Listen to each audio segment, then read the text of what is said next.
Good morning everyone, welcome to the very first class of biology. আমরা আজকে যে মডিউলটা পড়ব সেটা হচ্ছে বায়োমলিকিউলস।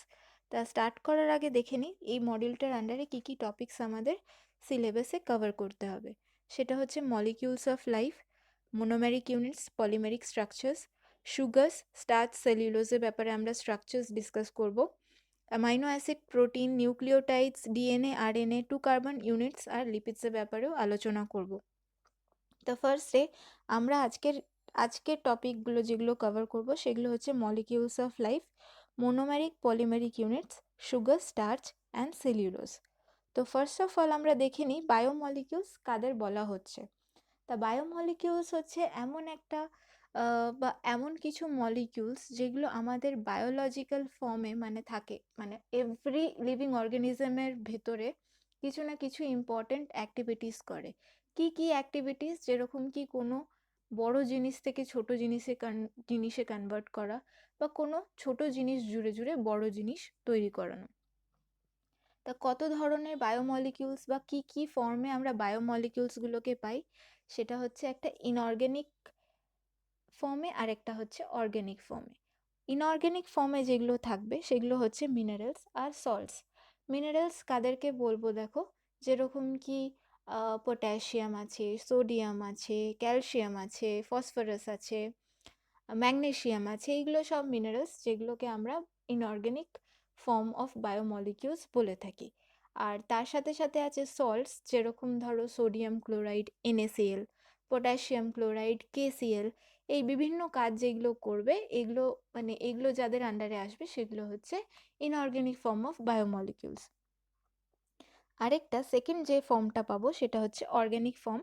সেটার আন্ডারে কারা কারা পড়ছে বা কি কি আসছে সেটা দেখো, সেটা হচ্ছে carbohydrates, proteins, fats, nucleic acid আর ভিটামিনস, যেগুলোর ব্যাপারে আমরা ডিসকাস করবো আস্তে আস্তে। তো ফার্স্টে দেখো, সবার প্রথমে এই যে বায়োমলিকিউলস আমি যে কথাটা বলছি, সব রকমের বায়োমলিকিউলস, মানে আমরা এখানে এখন অর্গ্যানিক বায়োমলিকিউলস নিয়ে ডিসকাশনটা করব। তো দেখো এখানে একটা বক্সের মধ্যে যেটা আমি লিখেছি যে ফার্স্ট কার্বোহাইড্রেটস, যে বিল্ডিং ব্লকস মানে কি দিয়ে তৈরি। দেখো প্রত্যেকটা এক একটা বায়োমলিকিউলস মানে অর্গ্যানিক বায়োমলিকিউলসের এক একটা ডিফারেন্ট বিল্ডিং ব্লকস আছে। যেরকম ধরো কার্বোহাইড্রেটসের রয়েছে হচ্ছে মোনোস্যাকারাইডস, প্রোটিনসের বিল্ডিং ব্লকস হচ্ছে অ্যামাইনো অ্যাসিডস, লিপিডসের হচ্ছে গ্লিসারল আর ফ্যাটি অ্যাসিড, নিউক্লিক অ্যাসিড তৈরি হয় হচ্ছে সুগার, ফসফেট আর নাইট্রোজেনাস বেস। এবার এখানে বলি যে আমরা যে বলছি বিল্ডিং ব্লকস, এটার মানে কি। যেরকম ধরো একটা বাড়ি তৈরি করার জন্য আমাদের একটা দেওয়াল তুলতে হয়। তো দেওয়ালটা কিভাবে তুলি আমরা? একটা ইটের ওপর আরেকটা ইট সাজিয়ে সাজিয়ে সাজিয়ে সাজিয়ে একটা দেওয়াল তুলি। সেই দেওয়ালগুলো ঘিরে ঘিরে যেরকম কি একটা রুমস হয়, তারপরে একটা বাড়ি হয়। সেরকমভাবে এই যে বিল্ডিং ব্লকস যদি ধরি, সেটা একদমই ইকুইভ্যালেন্ট টু দ্য ব্রিক্স, মানে এই যে ইট, সেগুলো ইকুইভ্যালেন্ট হচ্ছে বিল্ডিং ব্লকস। তা সেই রকমভাবে কার্বোহাইড্রেটস কি দিয়ে তৈরি হচ্ছে? মোনোস্যাকারাইডস দিয়ে তৈরি হচ্ছে। এই যে মোনোস্যাকারাইডস কি, অ্যামাইনো অ্যাসিডস কি, এগুলো আমরা আস্তে আস্তে ডিসকাস করব। তা বোঝা গেল বিভিন্ন বায়োমলিকিউলসের এক একটা বিভিন্ন ধরনের বিল্ডিং ব্লকস থাকে। নেক্সট আসি, এবার আমরা যেটা আসবো, দেখো বেসিক একটা মোনোমার্স আর পলিমার্স, যেটা আমাদের সেকেন্ড টপিক ছিল, সেটা হচ্ছে মোনোমার্স আর পলিমার্স। কাদের বলা হচ্ছে দেখো, এখানে লেখা আছে লিপিডস, পলিস্যাকারাইড, প্রোটিন আর পলিনিউক্লিওটাইড, তারা পড়ছে কোন গ্রুপের আন্ডারে? তারা হচ্ছে ম্যাক্রোমলিকিউলস গ্রুপের আন্ডারে পড়ছে। আচ্ছা, এবার ম্যাক্রোমলিকিউলস কারা? ম্যাক্রো কথাটার অর্থ হচ্ছে বড়, আর মলিকিউলস কথাটার হচ্ছে তো মলিকিউলস যেরকম। তো ম্যাক্রোমলিকিউলস মানে হচ্ছে যে বড় মলিকিউলসগুলোর আন্ডারে যারা পড়বে তাদেরকে বলা হচ্ছে ম্যাক্রোমলিকিউলস। আর তাদের আন্ডারে কারা কারা পড়ছে? Lipids, polysaccharides, proteins, polynucleotides etcetera. আর এই ম্যাক্রোমলিকিউলস সবই লিভিং অর্গানিজমসের ভেতরে পাওয়া যায়। এবার দেখো এই ম্যাক্রোমলিকিউলস যেগুলো আছে সেগুলো বিভিন্ন কাজ কিভাবে ইনভলভ থাকে, যেরকম ফুড ডাইজেশন, ইনফরমেশন স্টোরেজ যখন আমরা ডিএনএ আরএনএ পড়বো তখন ওখানে মানে আরও ইলাবোরেটভাবে আমরা পড়বো ইনফরমেশন স্টোরেজ, এনার্জি ম্যানিপুলেশনস আর মেটাবলিজমস। আমি যেটা বলছিলাম যে কোনো কম্পাউন্ড জুড়ে জুড়ে বড় একটা কম্পাউন্ড তৈরি হওয়া, বা বড় একটা কম্পাউন্ড থেকে ছোট একটা কম্পাউন্ডে কনভার্ট হওয়া। এবার দেখো মোনোমার্স কাদের বলছি। মোনোমার্স বেসিক্যালি হচ্ছে যে ছোট স্মল সাব ইউনিটটা, ছোট যে সাব ইউনিটটা একদম যেটা জুড়ে জুড়ে বড় একটা জিনিস তৈরি হয়, সেটা যে সবচেয়ে ছোট, যে কোনো কম্পাউন্ডের সবচেয়ে ছোট ইউনিট যেটা জুড়ে তৈরি হয় হচ্ছে একটা কম্পাউন্ড, সেটাকে বলা হয় মোনোমার্স। ঠিক আছে, মোনোমার্স একদমই ছোট একটা জিনিস হয়, প্রত্যেকটা মলিকিউলসেরই একটা সিঙ্গেল কোয়ান্টিটি ইউনিট যেটাকে ধরা হয় সেটা হয় মোনোমার্স। এরপরে আসি পলিমার্স। পলিমার্স বেসিক্যালি একদমই সিম্পল ওয়েতে যদি বলি, এই মোনোমার্সগুলো যখন একে অপরের সাথে বিভিন্ন বন্ড দ্বারা যুক্ত হচ্ছে বা জয়েন করছে, তখন তারা হয়ে যায় হচ্ছে পলিমার্স। ঠিক আছে, এখানে দেখো একটা ছবি আছে, সেটার মধ্যে গ্রিন কালারের বিডস যেগুলো মোনোমার্স, মানে সিঙ্গেল ইউনিটস যেগুলো রয়েছে ছড়িয়ে ছিটিয়ে, সেগুলো এক একটা হচ্ছে মোনোমার্স, এক একটা হচ্ছে মোনোমার। ঠিক আছে, সেগুলো যখন একে অপরের সাথে জুড়ে যাচ্ছে সেটা একটা পলিমার তৈরি করছে। এবার দেখো এখানে একটা জিনিস বলি, সেটা হচ্ছে যে এই যে যখন মোনোমার্সগুলো একে অপরের সাথে জুড়ে একটা পলিমার তৈরি হচ্ছে, সেই প্রসেসটাকে কিন্তু পলিমারাইজেশন বলা হচ্ছে। এবার দেখো পলিমার্স বা হ্যাঁ, পলিমার্স দুটো রকমের ভাগ করা আছে, একটা হচ্ছে হোমোপলিমার্স, একটা হচ্ছে হেটেরোপলিমার্স। খুব আস্তে আস্তে যাই আমরা, সেটা হচ্ছে হোমো পলিমার্স। হোমো কথাটার অর্থ হচ্ছে সেম। তাহলে কি দাঁড়াচ্ছে, পলিমার্স মানে আমরা জানি যে যে কোনো মোনোমার জুড়ে জুড়ে যখন একটা বড় জিনিস তৈরি হচ্ছে বা বড় কম্পাউন্ড তৈরি হচ্ছে, সেটাকে পলিমার বলা হয়। এবার আসি হোমো, যেটাকে বললাম আমি সেম। তাহলে দেখো কি হচ্ছে, যে যখন সেম কাইন্ড অফ মোনোমার একসাথে জুড়ে জুড়ে একটা পলিমার তৈরি করছে, তখন সেটাকে আমরা বলবো হোমো পলিমার। ঠিক আছে, এরপরে আসি ধরো হেটেরোপলিমার। হেটেরো কথাটার অর্থ হচ্ছে কিন্তু ডিফারেন্ট, পলিমার তো অ্যাজ ইউজুয়াল সেম। তো কি হচ্ছে দেখো, হেটেরোপলিমার মানে যখন ডিফারেন্ট কাইন্ড অফ মোনোমার একসাথে জুড়ে গিয়ে একটা পলিমার তৈরি করছে, তখন তাদেরকে বলা হচ্ছে হেটেরোপলিমার। ঠিক আছে, এরপরে যেটা আসবো আমরা মেন জিনিস বা মেন যেটা আমরা টপিকে ঢুকছি, সেটা হচ্ছে কার্বোহাইড্রেটস। এবার আমাদের যে থার্ড টপিকটা ছিল এখানে দেখো, একটা ছিল মলিকিউলস অফ লাইফ, সেটা আমি কভার করলাম, মোনোমেরিক আর পলিমেরিক ইউনিটস বোঝালাম। এরপরে সুগার, স্টার্চ আর সেলুলোজ, এই ইউনিটটায় ঢুকছি এবার। এই ইউনিটটা বোঝার আগে বা এই ইউনিটটার মধ্যেই যেটা সবার প্রথমে আমাদের পড়তে হবে, সেটা হচ্ছে কার্বোহাইড্রেটস। কার্বোহাইড্রেটস কি জিনিসটা, ব্যাপারটা বেসিক্যালি আমরা বাড়িতে সুগার খাই, মানে চিনি, চিনি খাচ্ছি বা গুড় খাচ্ছি বা ভাত খাচ্ছি বা এরকম ধরনের যে যাবতীয় যেরকম কার্ব ডায়েটিং যেটাকে বলা হয়, সেই রকম জিনিসগুলোর আন্ডারে যে পড়ছে সেটা হচ্ছে কার্বোহাইড্রেট। কার্বোহাইড্রেট হচ্ছে one of the main nutrients, যেটা আমাদের বডিতে দরকার পড়ে থাকে আর very important for our body. তো সেটাকে বলা হচ্ছে, ফার্স্ট যে টপিকটা আমরা শুরু করব সেটা হচ্ছে কার্বোহাইড্রেটস। এবার দেখো বলছে এখানে যে কার্বোহাইড্রেটটা মেনলি প্রডিউস করা হচ্ছে বা মেনলি প্রডিউস করে হচ্ছে প্লান্টসরা। আর এগুলো কার আন্ডারে পড়ছে, ন্যাচারালি অকারিং অর্গ্যানিক কম্পাউন্ডস, মানে এগুলো এমনই একটা অর্গ্যানিক কম্পাউন্ডস যেগুলোকে তৈরি করতে হচ্ছে না, যেগুলো নিজেরাই তৈরি হচ্ছে। আর কারা তৈরি করছে, প্লান্টসরা। কমন এক্সাম্পলসে কারা কারা পড়ছে দেখো, সুগারস, গ্লুকোজ, স্টার্চ, সেলুলোজ। এটার জেনারেল ফর্মুলা কি, এটার জেনারেল ফর্মুলা হচ্ছে CN ব্র্যাকেটে H2 হোল N। এবার আমরা যদি কার্বোহাইড্রেটকে জেনারেলি ডিফাইন করতে চাই, কিভাবে ডিফাইন করতে পারি, এটার দেখো একটা টার্ম আছে যেটা দিয়ে আমরা ডিফাইন করি, সেটা হচ্ছে পলিহাইড্রক্সি অ্যালডিহাইড বা কিটোন। এবার পলিহাইড্রক্সি অ্যালডিহাইড বা কিটোন ব্যাপারটা কি, এখানে দেখো একটা অ্যালডিহাইড গ্রুপ যেটা, সেটা এখানে সেটা হচ্ছে CHO গ্রুপ। মানে এখানে যে CHO গ্রুপটা আছে সেটা হচ্ছে একটা অ্যালডিহাইড গ্রুপ। আর আরটা হচ্ছে তার সাথে যে সাইড চেনটা লেগে রয়েছে, মিথাইল, জেনারেলি মিথাইল বা ইথাইল বা যা কিছু যেটা কার্বন কন্টেনিং কম্পাউন্ড যেটা জুড়ে থাকে, সেটা হচ্ছে সাইড চেন গ্রুপ বলা হয় বা হাইড্রোকার্বন গ্রুপ বলা হয়। আর CHO গ্রুপটা সেটা হচ্ছে অ্যালডিহাইড। সেরকমভাবেই কিটোন কোনটা? সি ডাবল বন্ড ও।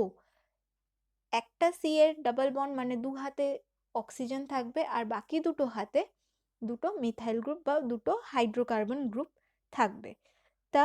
তাহলে আমরা কি দেখতে পাচ্ছি? একটা কার্বোহাইড্রেট কি জিনিস? যে পলিহাইড্রক্সি অ্যালডিহাইড বা একটা কিটোন। এইভাবে ডিফাইন করা হয় একটা কার্বোহাইড্রেটের। তার জেনারেল ফর্মুলাটা CnH2O হোল n, আর এটা বেসিক্যালি প্রডিউস করা হয় প্লান্টস দিয়ে। এবার দেখে নিই এটার ক্লাসিফিকেশন। এটার ক্লাসিফিকেশন যদি আমরা ব্রডলি বা একদম বেসিক যে ক্লাসিফিকেশনটা সেটা দিয়ে যদি আমরা শুরু করি, সেটা হচ্ছে ফার্স্ট যে সিম্পল সুগারস বা কমপ্লেক্স সুগার। ঠিক আছে, একটা কার্বোহাইড্রেটকে যদি আমরা বেসিকভাবে ডিভাইড বা ক্লাসিফিকেশন করতে চাই, তার ফার্স্ট যেটা আসবে সেটা হচ্ছে সিম্পল সুগার বা কমপ্লেক্স সুগার। সিম্পল সুগারসের মধ্যে যেগুলো পড়ে সেগুলোকে বলা হয় মোনোস্যাকারাইড, আর কমপ্লেক্স সুগারসের মধ্যে পড়ে হচ্ছে পলিস্যাকারাইড বা অলিগোস্যাকারাইড। সিম্পল সুগারস যেরকম ধরো একটা কার্বোহাইড্রেট বা একটা সুগার ইউনিট দিয়ে তৈরি, সেরকমভাবেই কমপ্লেক্স সুগারস ঠিক তার অপোজিট, দুয়ের বেশি ইউনিটস জুড়ে জুড়ে হচ্ছে। তো দেখো এখানে একটা টেবিল আমি দিয়েছি, সেটার মধ্যে দেখো কি কি ডিভিশন আছে। একটা হচ্ছে মোনোস্যাকারাইড, একটা ডাইস্যাকারাইড, একটা অলিগোস্যাকারাইড আর একটা পলিস্যাকারাইড। এবার দেখো মোনোস্যাকারাইড কাদেরকে বলা হয়? মোনোস্যাকারাইড মানে একটা সুগার মলিকিউল দিয়ে তৈরি। তার আন্ডারে কি কি আছে? Glucose, fructose, galactose. এগুলো স্ট্রাকচার আমরা পরবর্তীকালে দেখছি আস্তে আস্তে। ক্লাসিফিকেশনটা আগে বুঝে নাও। এরপরে ডাইস্যাকারাইড। ডাই কথাটার অর্থ হচ্ছে টু, আর স্যাকারাইড কথাটার অর্থ হচ্ছে সুগার। তাহলে দেখো ডাইস্যাকারাইডস মানে দুটো সুগার ইউনিট জুড়ে রয়েছে। ঠিক আছে, মানে দুটো মনোমার যখন একসাথে জুড়ে রয়েছে তখন সেটাকে বলা হবে ডাইস্যাকারাইড। সেরকমই মোনোস্যাকারাইড কিন্তু একটা মনোমার ইউনিট দিয়ে তৈরি। মনোমার পলিমার পড়লাম, সেরকমই একটা মনোমার দিয়ে যখন তৈরি হচ্ছে সেটাকে বলা হচ্ছে মোনোস্যাকারাইড। মোনো কথাটার অর্থ হচ্ছে ওয়ান, আর ডাইস্যাকারাইড মানে যখন দুটো মনোমার জুড়ে একটা কম্পাউন্ড তৈরি হচ্ছে সেটাকে বলা হচ্ছে ডাইস্যাকারাইড। ডাইস্যাকারাইডের কি কি এক্সাম্পল দেখতে পারি আমরা? দেখো, একটা হচ্ছে সুক্রোজ, ল্যাকটোজ, মল্টোজ। এরপরে যেটা আসবে আমাদের সেটা হচ্ছে অলিগোস্যাকারাইড। অলিগোস্যাকারাইড কি? অলিগোস্যাকারাইড হচ্ছে দুয়ের বেশি, মানে মোনোস্যাকারাইড একটা, ডাইস্যাকারাইড দুটো, অলিগোস্যাকারাইড দুয়ের বেশি। দুয়ের বেশি কিন্তু 2 থেকে 10, এটার রেঞ্জ হচ্ছে 2 molecules to 10 molecules. More than 2 molecules, দুটো মলিকিউলস হলে তো ডাইস্যাকারাইড হয়ে যাবে, তার জন্য 2 মলিকিউলস টু 10 মলিকিউলস। এটার আন্ডারে যেগুলো পড়ে সেগুলো জেনারেলি তোমাদের জাস্ট টার্মগুলো মনে রাখতে হবে। সেটা হচ্ছে র্যাফিনোস আর একটা হচ্ছে স্যাকাইলোজ। এরপরে আসছে পলিস্যাকারাইড। পলিস্যাকারাইড হচ্ছে যখন তোমার মোর দ্যান 10, ঠিক আছে, যে মোর দ্যান 10 তোমার মনোমার্স জুড়ে জুড়ে জুড়ে জুড়ে যাচ্ছে, মানে মোর দ্যান 10 হতে হবে ওটাকে, তখন সেটাকে টার্ম করা হবে পলিস্যাকারাইডস। আচ্ছা, এই যে ক্লাসিফিকেশনসগুলো আমরা করলাম, যে মোনোস্যাকারাইড, ডাইস্যাকারাইড, অলিগোস্যাকারাইড, পলিস্যাকারাইড, আর এই যে কথাগুলো বলছি ডাইস্যাকারাইড থেকে পলিস্যাকারাইডের জন্য, যে একে অপরের সাথে জুড়ছে, তা এই জুড়া ব্যাপারটা বা এই যে বন্ডিং ব্যাপারটা, এখানে কিন্তু একটা জিনিস বোঝার আছে, সেটা হচ্ছে কিরকম বন্ড দিয়ে এরা একে অপরের সাথে বন্ডিং করে। সেটার নাম হচ্ছে গ্লাইকোসাইডিক বন্ড। ঠিক আছে, যে রকমভাবে এরা একে অপরের সাথে বন্ডিং করে সেটাকে বলা হয় গ্লাইকোসাইডিক বন্ড। তা ফার্স্টে আমরা এক এক করে দেখি যে মোনোস্যাকারাইডসের ব্যাপারে ফার্স্টে দেখি। দেখো এখানে আমি কয়েকটা ছবি দিয়েছি, সেটা হচ্ছে ফার্স্টে ফ্রাক্টোজের ছবি দিয়েছি। আচ্ছা, এখানে দুটো ছবি আছে, একটা রিং চেন, একটা হচ্ছে স্ট্রেট চেন। এই দুটো স্ট্রাকচারই কিন্তু ভালো করে দেখতে হবে, কারণ একটা লিনিয়ার চেনের স্ট্রাকচারও আসতে পারে, রিং চেনের স্ট্রাকচারও আসতে পারে। এখানে দেখো যে রিং চেনের স্ট্রাকচারটা একটা স্পেসিফিক ফর্মে রয়েছে, সেই ফর্মটাকে বলা হয় পিউরানোস রিং স্ট্রাকচার।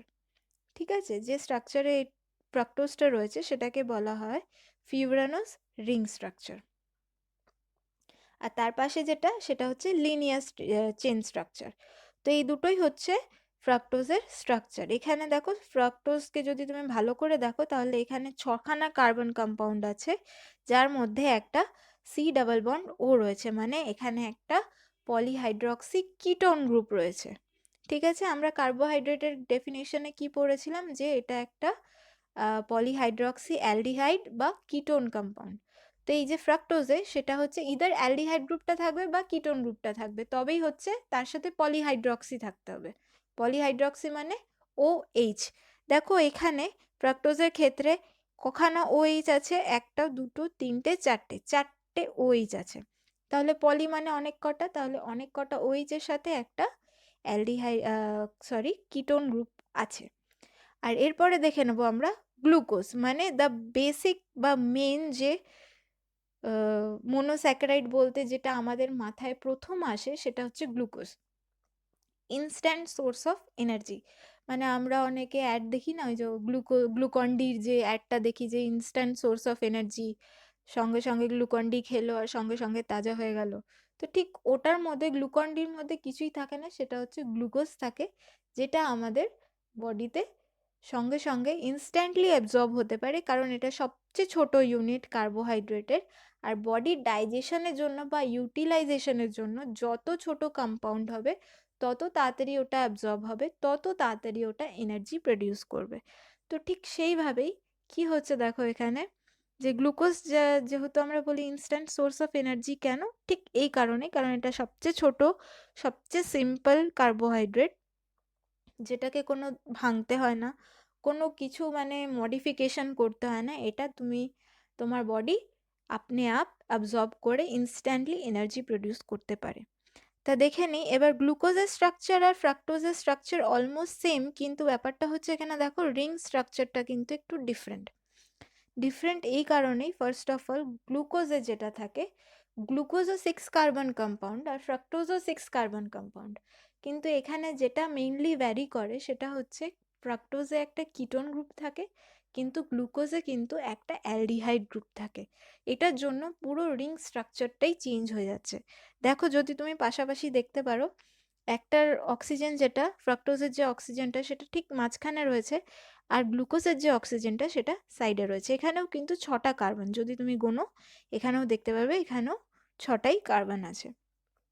তাহলে বোঝা গেল এখানে মেন যে মোনোস্যাকারাইডসগুলো বললাম, সেরকমভাবে গ্যালাক্টোজেরও একটা স্ট্রাকচার হয়, সেটা আমি যে পিডিএফটা দেবো তোমাদেরকে সেটার মধ্যে পাবে, এখানে আর আমি শো করিনি। এরপরে যেটা আসবে আমরা যাব হচ্ছে ডাইস্যাকারাইডসে। এবার ডাইস্যাকারাইডসে আমি কি বলেছি, ডাইস্যাকারাইডসে আমি বলেছি দেখো যে দুটো মোনোমার জুড়ে বা দুটো মোনোস্যাকারাইড জুড়ে যখন একটা কম্পাউন্ড তৈরি হয় সেটাকে বলা হবে ডাইস্যাকারাইড। এখানে দেখো একটা গ্লুকোজ মলিকিউল আর একটা ফ্রাক্টোজ মলিকিউল জুড়ছে, খুব ভালো করে যদি দেখো এখানে কারা বন্ডিং করছে, এখানে একটা ওইচ আর একটা কম্পাউন্ড, এক গ্লুকোজের ওইচ আর ফ্রাক্টোজের এইচটা একে অপরের সাথে হাত ধরাধরি করছে, মানে বেসিক্যালি ওই দুটো বেরিয়ে যায়, গ্লুকোজের ওইচ আর এইদিকে ফ্রাক্টোজের এইচ দুটো মিলে হয় H2O, H2Oটা বেরিয়ে যায়। এই জায়গাটায় যখন এরা দুজন বেরিয়ে যায় তখন একটা বন্ড ফর্মেশন করে, সেই বন্ডটাকে বলা হয় গ্লাইকোসাইডিক বন্ড। দেখো এর দুজনে একে অপরের হাত ধরে নিয়ে যে কম্পাউন্ডটা তৈরি করে সেটার নাম হয়ে যায় সুক্রোজ। ঠিক আছে, এ দেখো বাইরে বেরিয়ে যাচ্ছে H2O। তাহলে সুক্রোজ ইউনিটস যেটা, সুক্রোজ একটা ডাইস্যাকারাইড, কি কি ইউনিটস দিয়ে তৈরি হয়, একটা গ্লুকোজ আর একটা ফ্রাক্টোজ। ঠিক আছে, ডাইস্যাকারাইডস বোঝা গেল। এরকমভাবেই যে বাকি যে এক্সাম্পলসগুলো আছে ল্যাকটোজ, মল্টোজ, এগুলোও দুটো ডিফারেন্ট কাইন্ড অফ মোনোস্যাকারাইডস বা মোনোমাস দিয়ে জড়ে। তাহলে এই দুটো মানে এই যে ধরো সুক্রোজ যেটা হলো, এই যে সুক্রোজের যে স্ট্রাকচারটা দেখলাম, তাহলে এটাকে বলা যেতে পারে একটা হেট্রোপলিমার, কারণ দুটো ডিফারেন্ট মোনোমার একসাথে জুড়ে একটা কম্পাউন্ড তৈরি করছে। তাহলে এখানে দেখো ডাইস্যাকারাইডের সাথে সাথে আমরা একটা হেট্রোপলিমারেরও এক্সাম্পল আমরা পেয়ে গেলাম। এখানে যেটা আমি একটা জিনিস মিস করে গেছি সেটা হচ্ছে গিয়ে দেখো, আমি এখানে বললাম ফ্রাক্টোজের যে রিং চেন স্ট্রাকচারটা তৈরি করে তার নাম হচ্ছে ফিউরানোজ, মানে 5খানা অ্যাকোমোডেশন আছে কার্বনের আরেকটা কার্বনের সাথে হাত ধরাধরি করে থাকে। সেরকমভাবে গ্লুকোজের যে রিং স্ট্রাকচারটা সেটার নাম হচ্ছে পাইরানোজ। ফ্রাক্টোজের যে রিং চেন স্ট্রাকচারটা আছে সেটার নাম হচ্ছে ফিউরানোজ, আর গ্লুকোজের যে রিং চেন স্ট্রাকচারটা আছে সেটার নাম হচ্ছে পাইরানোজ। ঠিক আছে, এটা বলতে ভুলে গেছিলাম। তা এরপরে দেখে নিলাম, আমরা দুটো জিনিস দেখলাম, একটা হচ্ছে মোনোস্যাকারাইড আর একটা হচ্ছে ডাইস্যাকারাইড। এরপরে যেটা আমরা দেখব সেটা হচ্ছে স্টার্চ মলিকিউল আর সেলুলোজ ফাইবার্স। সেটা কার আন্ডারে পড়ছে সেটা দেখো, পড়ছে হচ্ছে পলিস্যাকারাইডসের আন্ডারে। স্টার্চ, গ্লাইকোজেন, সেলুলোজ, তার মধ্যে থেকে স্টার্চ আর আমরা সেলুলোজের স্ট্রাকচারটা দেখব। পলিস্যাকারাইডসে আমরা কি দেখেছিলাম, যে মোর দ্যান 10 মনোমার্স যখন একে অপরের সাথে জুড়ে থাকে সেগুলোকে বলা হয় পলিস্যাকারাইডস। দ্য ফার্স্ট যে জিনিসটা আসে সেটা হচ্ছে স্টার্চ মলিকিউল।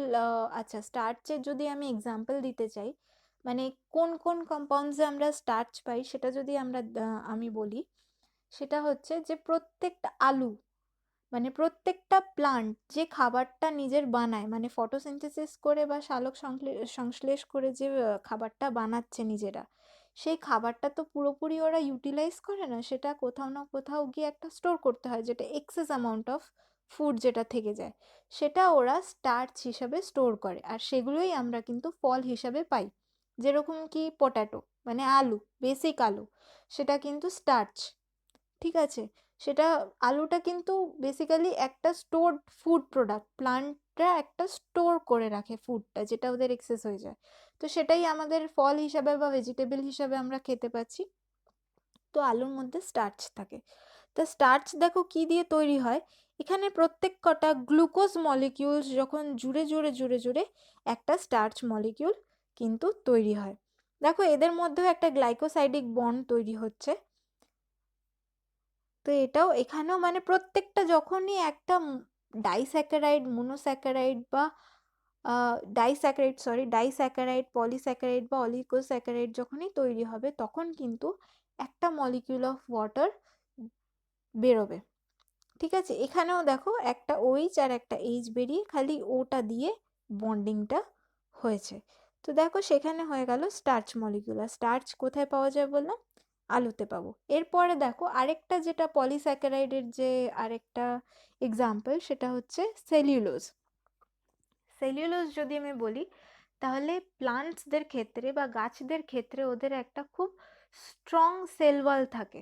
ঠিক আছে, মানে আউটার কাভারিং, যেটা দিয়ে ওরা নিজেদের ডেলিকেট সেলসগুলোকে প্রোটেক্ট করে, সেই রকম স্ট্রাকচার, মানে সেই স্ট্রাকচারটাকে বলা হয় সেল ওয়াল। আর সেল ওয়াল কেন এত শক্ত বা কেন এত স্ট্রং বা কী কারণে এটা প্রোটেক্ট করতে পারছে প্লান্টের ভেতরের ডেলিকেট সেলগুলোকে, তার কারণ হচ্ছে এটার মধ্যে সেলুলোজ থাকে, আরেকটা পলিস্যাকারাইড।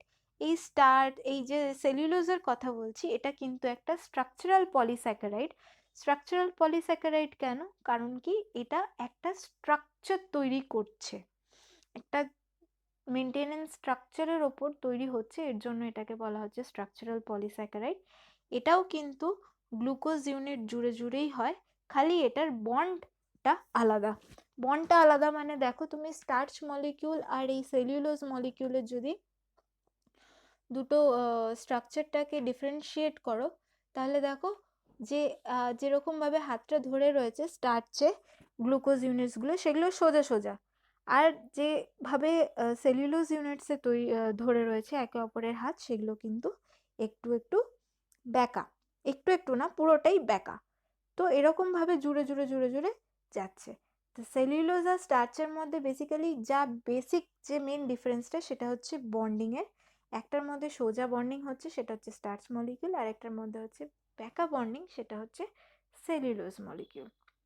তো আজকের সেশনটার জন্য এইটুকুনিই থাকবে। পরের সেশনটা আমরা আবার শুরু করব অ্যামাইনো অ্যাসিডস আর প্রোটিনস দিয়ে। Thank you everyone.